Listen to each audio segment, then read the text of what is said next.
Hello মিষ্টি বন্ধুরা, সবাই কেমন আছো? আমরা মোটামুটি ভালো আছি। এই দেখুন বৃষ্টিতে আবার জল জমে গেছে, আমাদের বৃষ্টি হয়েছিল। তা সবাইকে জানাই গুড মর্নিং। আর আমার ছোট সব জিনিসপত্র ফেলে দিয়েছে। ভিডিওটা স্কিপ না করে সবাই কন্টিনিউ দেবে। ভালো লাগলে লাইক শেয়ার কমেন্ট করবেন। আমাদের গ্যাস নেই, ওর জন্য উনুনে ভাত চাপিয়েছি। কিন্তু জানেন উনুনে ভাত চাপালে কী হয়েছে, উনুনটা আমার ভেঙে গেছে। আপনারা তো জানেন যে আমাদের ঘরে জল ঢুকে গেছিলো, ওই কারণে জলের জলগুলো সব ওই মাটির উনুন সব টেনেছে। আর পুরো ভিজা ছিল, ভিজা উনুনে এবার আনতে হবে। এই দেখুন আমার ভাতের এটা আবার উঠে গেছে, কি করবো বলুন? তা চলুন আগে ভাতটা মার গেলে নিই, তারপরে আপনাদের সাথে কথা বলছি।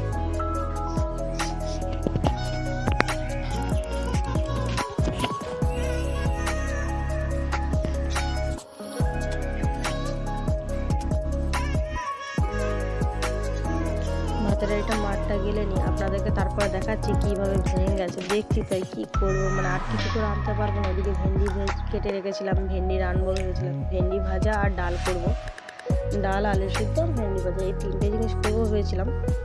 তা আর কিছু করার নেই, এখন আর করতে পারবো না, কারণ ওই ভাঙা উনুনে তো আর করা যাবে না। তো ভাতের মারটা গেলে নিই।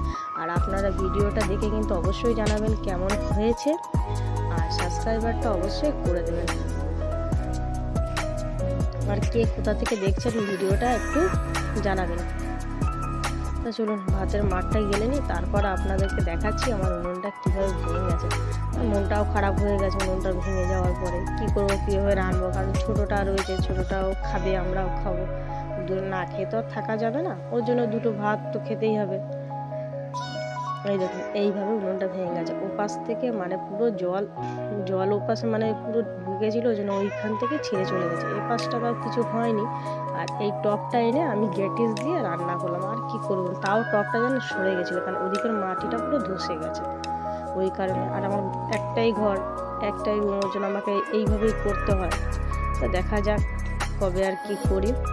আপনাদের সাপোর্ট থাকলে তাহলে ভবিষ্যতে কিছু করতে পারবো, নাহলে আর পারবো না।